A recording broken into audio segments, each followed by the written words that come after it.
Today, we're diving into the super high-stakes, high-tech world of wealth management, a world where generative AI is, well, it's changing absolutely everything. And it's creating this fascinating battle between the incredible analytical power of algorithms and that essential human need for trust.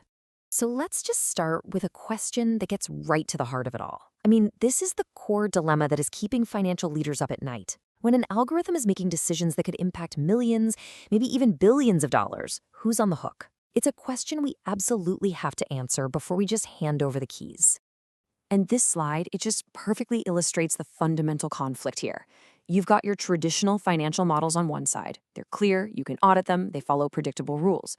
And on the other side, you've got generative AI. It's unbelievably powerful, but it often works like a black box. It learns all by itself, and its reasoning can be, totally opaque, which is a massive, massive challenge in such a regulated industry.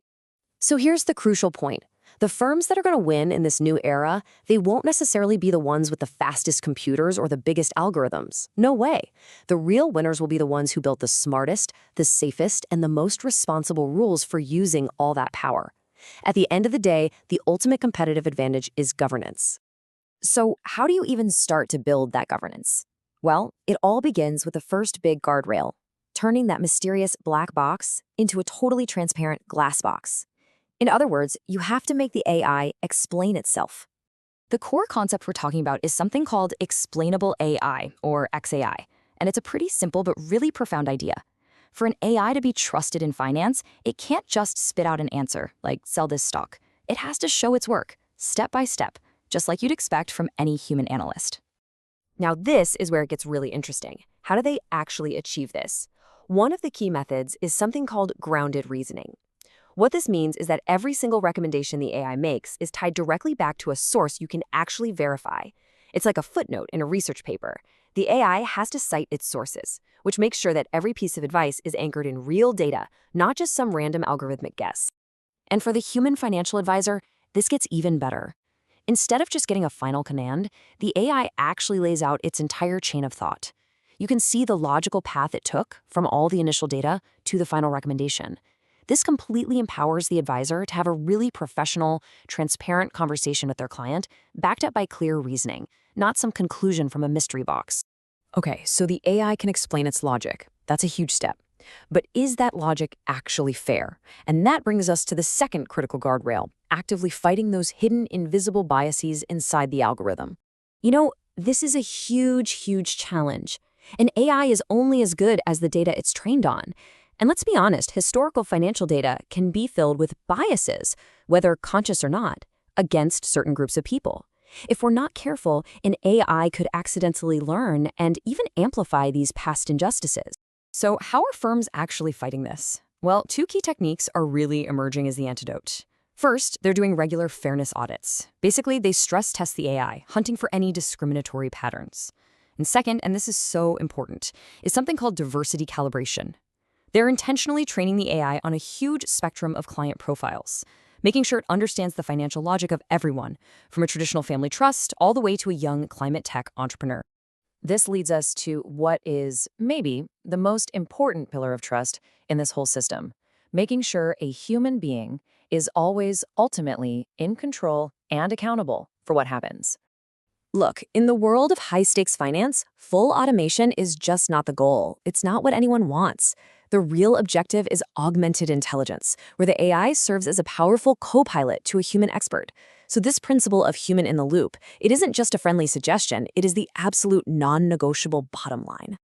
And they manage this with a really practical, graded system. So for low-risk stuff, like summarizing the news, the AI can pretty much run on its own. For medium-risk tasks, say an initial analysis of an asset, a human manager has to review and sign off on it. But for the really high-risk decisions like a major trade recommendation, it must be approved by a senior human expert. It's simple. The higher the stakes, the more human oversight is required. So what's the ultimate fail-safe? I mean, what happens when the markets go completely haywire, things get totally unpredictable, and maybe even the AI starts to get confused? This is where the red line circuit breaker comes in. A confidence threshold is set, let's say at 80%. If the AI's confidence in its own recommendation drops below that line because of crazy volatility or weird data, the system automatically triggers a full manual override. control is immediately handed back to the human experts. No questions asked. Okay, so let's put all these pieces together. The glass box, the fairness audits, the human safety net.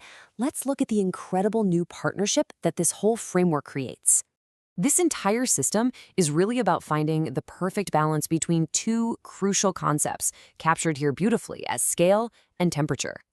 Scale is the AI's superpower. It's that objective, data-driven ability to analyze massive amounts of information. But temperature, well, that's the human superpower. That's the empathy, the nuance, and that personal connection that builds real trust. And this right here is the key insight. The whole point of all this tech isn't to make human advisors obsolete, not at all. It's to free them from that crushing weight of data analysis and busy work so they can focus on what they do best and what AI can never do, build deep, trusting relationships with people. Think of it like this. The AI provides the cool, calm, collected observation of the market, and that allows the human advisors to provide the warm, empathetic companionship that clients truly need, especially when things feel uncertain. And this brings us to the ultimate takeaway from this whole incredible transformation. By responsibly using the immense scale of algorithms inside a framework of safety and ethics, we can do something that feels pretty revolutionary. We can finally give our technology a human touch. The framework we've just walked through suggests we are absolutely on the right path. We're not just building artificial intelligence anymore, we're building responsible intelligence. And you know what? That might just be the most valuable asset of all. Thanks for watching.